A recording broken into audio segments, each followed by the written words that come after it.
दोस्तों, जय मसीह की। मैं फिर से परमेश्वर का धन्यवाद देना चाहता हूँ। आज परमेश्वर हमारे जीवन में सुंदर अवसर दिया। आज क्या इस नए वीडियो में मैं आप हर एक का स्वागत करना चाहता हूँ। आज एक सुंदर कहानी से हम अपनी शुरुआत करेंगे। एक गांव था जहां पर एक बालक रहता था। उसे हमेशा दौड़ने की आदत था।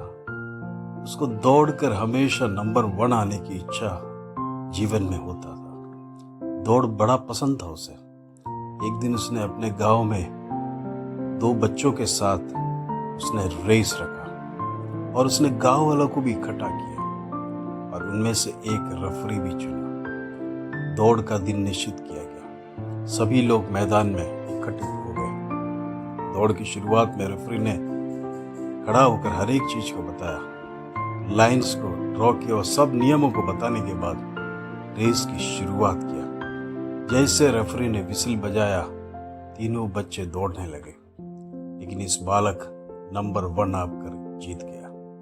लेकिन उस दौड़ में उस प्रेशर के बीच में एक बुजुर्ग व्यक्ति था जिनके जीवन में कोई खुशी नहीं था। उस बालक ने उस व्यक्ति का चेहरा देखा और उनसे पूछा, आप क्यों खुश नहीं? मैं दौड़कर नंबर 1 आया। उन्होंने कोई जवाब नहीं दिया। फिर से बालक पुकारने लगा, और भी मैं रेस जीतना चाहता हूँ, आ जाइए, हम मिलकर दौड़ेंगे और मेरे साथ भागने के लिए कोई है तो जल्दी आ जाइए। और 2 बच्चे फिर से उसके साथ स्पर्धा करने के लिए आए।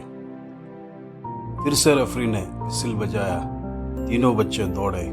इस बालक फिर से नंबर 1 आ गए। बड़ी खुशी की बात थी उसके जीवन में। मैं दोबारा जीत गया। देखने वाले प्रेक्षक लोग बहुत जोर जोर से तालियों की गिड़गिड़ाहट थी वहां पे। उनके जीवन में एक अति उत्साहित खुशी जो कभी उनके चेहरे में नहीं था, वो बालक को महसूस हुआ। फिर से बालक उस बुजुर्ग व्यक्ति को देखा। उन्होंने देखा, ये बुजुर्ग व्यक्ति क्यों मुस्कुराता नहीं है, क्यों खुशी नहीं मना रहा है, वो हमेशा उदास क्यों है। फिर वो बुजुर्ग व्यक्ति ने कहा, इस बार तुम्हारे साथ दौड़ने के लिए मैं अपने आप को 2 व्यक्ति चुन कर देता हूं। एक व्यक्ति लाचार था, कमजोर था और दूसरा व्यक्ति अंधा था। अब आप दौड़िए। बालक को बड़ी हंसी आ गई ये सुनकर। ऐसे प्रतिद्वंदी मेरे साथ में इस बुजुर्ग व्यक्ति मुझे दौड़ने के लिए क्यों कहता है? ये तो मैं अवश्य में जीत पाऊंगा।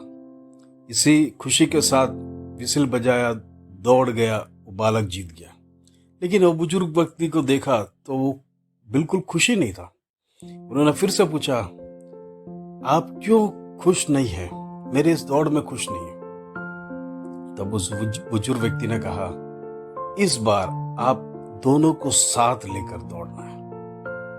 तो बालक को समझ आ गया।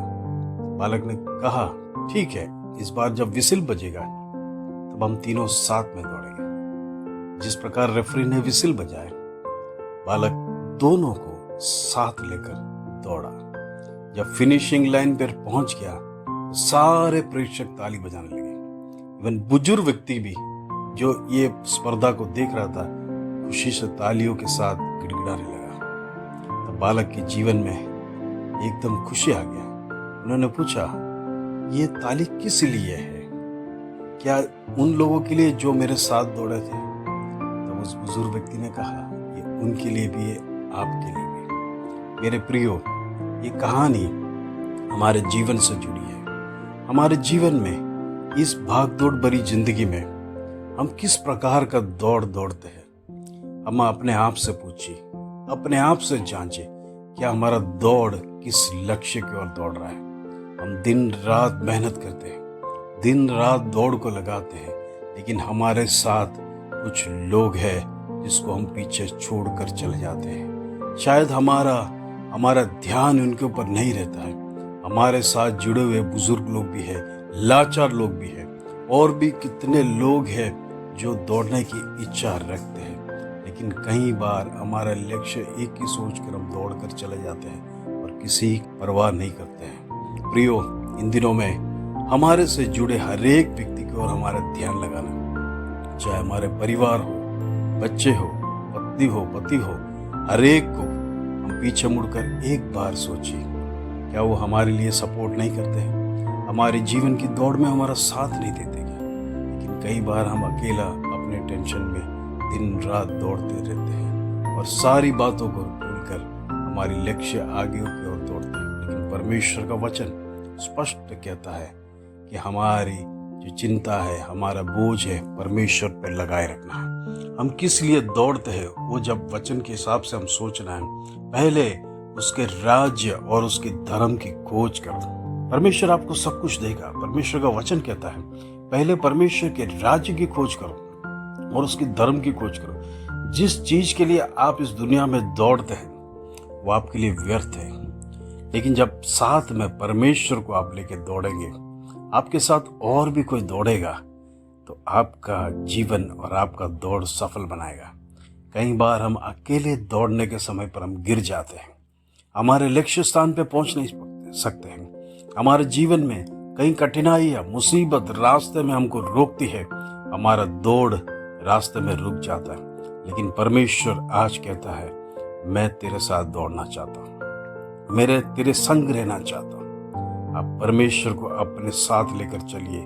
परमेश्वर आपको कभी भी रास्ते में धोखा नहीं देगा। आपके जीवन में चाहे कठिनाई आएगा, कष्ट आएगा, नष्ट आएगा, चाहे किसी भी प्रकार का रुकावट रास्ते में क्यों ना आने दो, परमेश्वर यदि तुम्हारे साथ है, यदि आप परमेश्वर को अपने साथ लेके दौड़ेंगे, आपको जीवन में कभी हारना नहीं पड़ेगा, आपको जीवन में निराश नहीं होना पड़ेगा, आपको जीवन में टेंशन नहीं होना पड़ेगा, आप किसी के सामने शर्मिंदगी नहीं होना पड़ेगा, क्योंकि परमेश्वर आपके साथ है। यदि आप अकेले दौड़ेंगे, आपके जीवन में कई प्रकार का नुकसान आएगा। आप जीवन में अकेला नुकसान सहन नहीं कर पाएगा। आप जीवन में उस नुकसान के कारण से आपका जीवन एक टेंशन भरा जीवन हो जाएगा। लेकिन आज प्रियो, परमेश्वर के लिए दौड़िए, परमेश्वर के राज्य के लिए दौड़िए, परमेश्वर के धर्म के लिए दौड़िए, तो परमेश्वर आपके लिए सब कुछ प्रदान करेगा। ये परमेश्वर का वचन का वायदा है। इन दिनों में इन बातों को ध्यान रखें और हमारे दौड़ किस प्रकार का दौड़ना है उसके बारे में जांचिए। आइए हम प्रार्थना करेंगे। पिता परमेश्वर, हम धन्यवाद देते आज की सुंदर अवसर तूने हमारे जीवन में दिया। आज कई लोग इस दुनिया में दौड़ते प्रभु, उनके जीवन में कोई लक्ष्य नहीं प्रभु, किस प्रकार की दौड़ना है वो जानते नहीं प्रभु, उनके जीवन में कष्ट और नष्ट आ रहा है। लेकिन प्रभु आज हम निर्णय करते प्रभु जी, हम तेरे साथ दौड़ेंगे प्रभु जी। तू हमारे साथ दौड़ना प्रभु जी। हमारे दुख में, हमारे कष्ट में, हमारे नष्ट में कई प्रकार की विपत्ति क्यों ना आने दो प्रभु, लेकिन हम डरेंगे नहीं। तू हमारे साथ दौड़ता प्लीज, तू हमारे संग रहता प्रभु जी। तू हमेशा हमारे साथ रहेगा, मदद करेगा, हमें गिरने नहीं देगा प्रभु। यदि हम गिरेगा तो प्रभु जी तू उठा लेगा, तेरा वचन कहता प्रभु। आज हम प्रार्थना करते प्रभु जी, पिता परमेश्वर, इस दुनिया में दौड़ने वाले हर एक भाई बहनों के लिए हम प्रार्थना करते हैं। जीवन जरूरत लाइफ के लिए प्रभु जी जो दौड़ते प्रभु जी, उनके साथ रहे प्रभु जी। तो उनको अकेला ना छोड़ प्रभु जी। उनके जीवन की एक एक अवस्था में प्रभु जी तू यदि साथ रहेगा, संग रहेगा, उनका जीवन सुखमय होगा। पिता परमेश्वर, आज हम तेरे सन्मुख में हम प्रार्थना करते हैं हर एक भाई बहनों के लिए, उनके जीवन की हर एक अवस्था में तू साथ रह प्रभु जी। उनको अकेला ना छोड़ प्रभु जी, उनके संग रहने पर प्रभु जी उनको मदद कर प्रभु जी। उनको प्रभु जी पिता परमेश्वर निराश ना होने दे प्रभु जी। उनकी जीवन भरी दौड़ में प्रभु जी एक आशा जगह, वो कभी निराश होकर लौटने ना प्रभु जी। जीवन को बीच रास्ते में रोकने ना पाए, उनकी जीवन अच्छी दौड़ में आगे तम खत्म करने के लिए तो मदद कर, इसके लिए धन्यवाद प्रभु जी। आज के दिन तूने दिया, इसके लिए धन्यवाद। आज का दिन की दौड़ प्रभु जी तेरे साथ दौड़ने के लिए तो मदद कर, इसके लिए धन्यवाद। आदर महिमा जलाल तुझे देते प्रभु। छोटी सी प्रार्थना प्रभु यीशु मसीह के नाम से मांगते हैं, सुनो और ग्रहण कर पिता। आमीन, आमीन, आमीन।